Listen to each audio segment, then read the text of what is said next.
Hola, ¿qué tal? Aquí estamos nuevamente para compartir la lección de esta semana, día lunes, cómo trataba Jesús a las personas, lunes 17 de agosto. El objetivo de Jesús era extraer lo mejor de las personas, incluso cuando las circunstancias eran inusualmente desafiantes. Él respondía de buena manera. El Evangelio de Lucas registra que todos estaban maravillados de las palabras de gracia que salían de su boca. Lucas 4:22. El Evangelio de Juan agrega que la gracia y la verdad vinieron por medio de Jesucristo en San Juan 1:17. Su acercamiento a la gente era desarmador. Sus amables palabras tocaban un acorde sensible en sus corazones. Vamos a leer Mateo 8:5 al 10. Entrando Jesús en Capernaum, vino a él un centurión rogándole y diciendo: Señor, mi criado está postrado en casa paralítico, gravemente atormentado. Y Jesús le dijo: Yo iré y le sanaré. Respondiendo el centurión y dijo: Señor, no soy digno de que entre bajo mi techo, solamente di la palabra y mi criado sanará, porque también yo soy hombre bajo autoridad y tengo bajo mis órdenes soldados. Y digo a este: ve y va, y al otro: ven y viene, y a mi siervo: a esto y lo hace. Al oírlo Jesús se maravilló y dijo a los que le seguían: de cierto digo que ni aun en Israel he hallado tanta fe. Y en Marcos 12:34, Jesús entonces, viendo que había respondido sabiamente, le dijo: no están lejos del reino de Dios. Y ya ninguno osaba preguntarle. ¿Qué palabras llenan de esperanza? Habló Jesús a dos personas inusuales, un centurión romano y un escriba judío. La declaración de Jesús a un comandante militar romano fue revolucionaria. Piensa en cómo se debió haber sentido este oficial del ejército cuando Jesús afirmó que no había encontrado este grado de fe ni siquiera en Israel. Piensa también en los pensamientos del escriba judío cuando Jesús dijo: no están lejos del reino de Dios. Entonces, Jesús tenía la capacidad de obtener lo mejor de las personas. Hay pocas cosas más eficaces que un cumplido para abrir los corazones del Evangelio. Busca lo bueno en las personas que están a tu alrededor y hazles saber que las aprecias. Vamos a comparar. Dice, compara Isaías 42:3, Colosenses 4:5 y 6 y Efesios 4:15. Vamos a leer. No quebrará la caña cascada, ni apagará el pábilo, que humeare por medio de la verdad traerá justicia. Y en Colosenses 4:5 y 6, andad sabiamente para con los de afuera, redimiendo el tiempo. Sea vuestra palabra siempre con gracia, sazonada con sal, para que sepáis cómo debéis responder a cada uno. Y en Efesios 4:15, sino que siguiendo la verdad en amor, crezcamos en todo en aquel que es la cabeza, esto es Cristo. ¿Qué principios vitales nos enseñan estos textos sobre compartir nuestra fe con los demás y sobre nuestra relación con ellos? Cuando nuestras palabras son alentadoras, llenas de gracia, tienen una influencia positiva sobre la vida de los demás. Las palabras proféticas de Isaías revelan que Jesús no quebrará la caña cascada ni apagará el pábilo que humeare. En otras palabras, Jesús fue tan compasivo que tuvo cuidado de no herir innecesariamente a alguien que acababa de llegar a la fe, ni apagar aún las brasas más pequeñas de fe en sus corazones. Porque la forma en que decimos algo es tan importante o incluso más importante que lo que decimos. ¿Cómo reaccionas a esta afirmación? La verdad es verdad y la gente debe tomarla o dejarla. ¿Qué tiene de malo esta afirmación verdadera? Entonces, primero vamos a analizar San Juan 1:17. Pues la ley por medio de Moisés fue dada, pero la gracia y la verdad vinieron por medio de Cristo. Nosotros sabemos que Dios fue quien dio la ley, pero se la dio a Moisés y Moisés se la dio al pueblo de Israel. Pero esa ley fue quebrantada. Los judíos la quebrantaban y entraron en la idolatría. Pero ahora hay algo que no podía ser quebrantada, ¿verdad? La gracia de Cristo. Porque la gracia de Cristo no se compra, no se vende y no se puede quebrantar. ¿Por qué? Porque Él te la da. Tú la obtienes por medio de Jesús. Pero la ley, unos afirman que la guardan, pero otros no la pueden guardar y cayeron en la idolatría, y por eso que el pueblo de Israel, el pueblo judío, fue esclavo a Asiria, a Babilonia, fue esclavizado por Roma debido a la idolatría. Entonces, ellos no podían guardar la ley, caían siempre en la idolatría, siempre en la idolatría, y esa es la razón de que el pueblo judío no se dio cuenta cuando Jesús vino, porque estaban sumergidos en la idolatría y no miraban todo lo bueno que ofrecía. Ahora, a pesar del formalismo de los judíos, este oficial romano estaba convencido de que tenía una religión superior a la suya. ¿Sabes? Cuando este hombre va a Jesús y le dice, ¿verdad?, que su siervo está enfermo, y Jesús le dice, yo voy a ir a tu casa, y él dice, no, yo soy un hombre pecador, yo soy malo, tú no puedes entrar a mi casa. Yo tengo tanta fe y yo creo que con solo tú digas la palabra, mi siervo sanará. Y así fue, ¿verdad?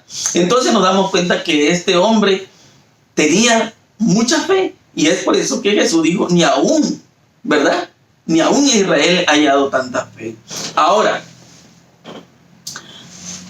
¿cómo este hombre romano decía, yo represento el poder de Roma y mis soldados reconocen mi autoridad como suprema? Así tú representas el poder de Dios infinito y todas las cosas creadas obedecen a tu palabra. Este hombre probablemente no dice la Biblia que si él había estudiado, él conocía de Dios, no dice, no revela, solamente que podemos mirar que había fe en esta persona, y él claramente dice, yo soy un hombre de autoridad, pero yo reconozco que mi autoridad aquí solo acaba aquí en los hombres. Yo no tengo ese poder para sanar, pero yo sé que sí. Entonces, cuando él dice, puedes ordenar a la enfermedad que se aleje y te obedecerá. Puedes llamar a tus mensajeros celestiales y ellos impartirán virtud sanadora. Pronuncia tan solo la palabra y mi siervo sanará. Lo cual, oyendo Jesús, se maravilló de él, y vuelto dijo a las gentes que le seguían, os digo que ni aún Israel ha hallado tanta fe. Triste, ¿no? Muchas de las veces podemos encontrarnos también con eso en la iglesia, en nuestra vida diaria, que hay personas que no van a la iglesia y tienen tantísima fe, más que uno, más que pastores, más que dirigentes de iglesia, y tienen más fe. Entonces nos damos cuenta que esta historia nos traería a la mente todos los días de que necesitamos orar, necesitamos tener fe, porque dice en Hebreos 1:6 que sin fe es imposible agradar a Dios. Entonces, podemos mirar que Jesús probablemente no esperaba que se manifestase un conocimiento tan profundo y cabal de las Escrituras como lo que estaba escuchando, lo que estaba mirando cuando respecto al escriba, ¿verdad? Que le daba pregunta y pregunta y Jesús le respondía. Entonces nosotros tenemos que saber algo muy importante. Jesús tenía tiempo para hablar, sabía cuándo hablar, sabía cuándo callar. Eso es importante, porque muchas de las veces, por ejemplo, si tú hablas con una persona que tiene otra denominación, tú lo puedes lastimar. O tú quieres corregir, y si tú no eres sabio para hablar, lo puedes lastimar. Por eso este hombre dijo, bien maestro, verdad has dicho, que uno es Dios y no hay otro fuera de él, y que amarle de todo corazón y de todo entendimiento y de toda tu alma y de todas las fuerzas, y el amor al prójimo como a sí mismo, más es que todos los holocaustos y sacrificios. Entonces nos damos cuenta de la sabiduría de la respuesta de Cristo, que ha convencido al escriba. Sabía que la religión judía consistía en ceremonias externas y ¿qué más? Más bien que en piedad interna. Sentía en cierta medida la inutilidad de las ofrendas ceremoniales. Quiere decir que yo puedo hacer obras que para mí son buenas, mis obras, pero no bastan las obras. Necesitamos tener misericordia. Ahora, la disposición de este hombre a reconocer la corrección del raciocinio de Cristo, nos damos cuenta de que la respuesta decidida y pronta delante de la gente manifestaba un espíritu completamente diferente al de los sacerdotes y gobernantes. El corazón de Jesús se compadeció del honrado escriba que se había atrevido a afrontar el ceño de los sacerdotes y las amenazas de los gobernantes al expresar las convicciones de su corazón.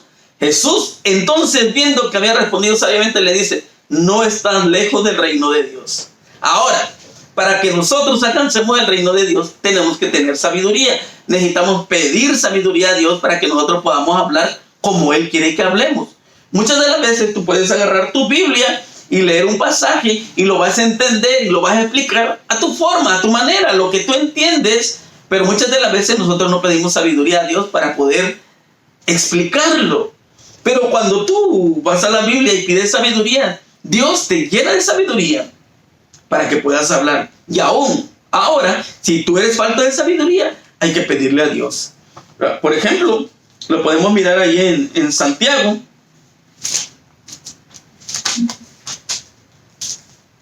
En el libro de Santiago, capítulo 1.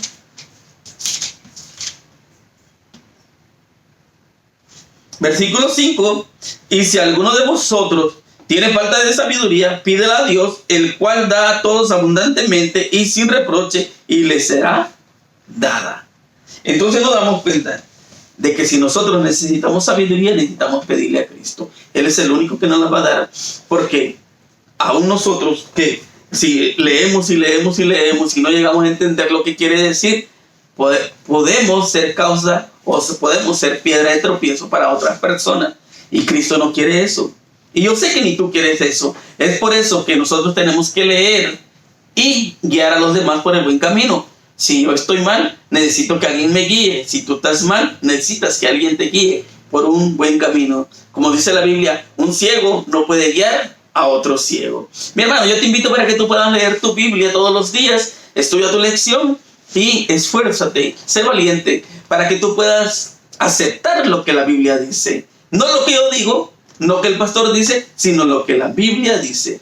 Que el Señor te bendiga grandemente. Esos son mis deseos.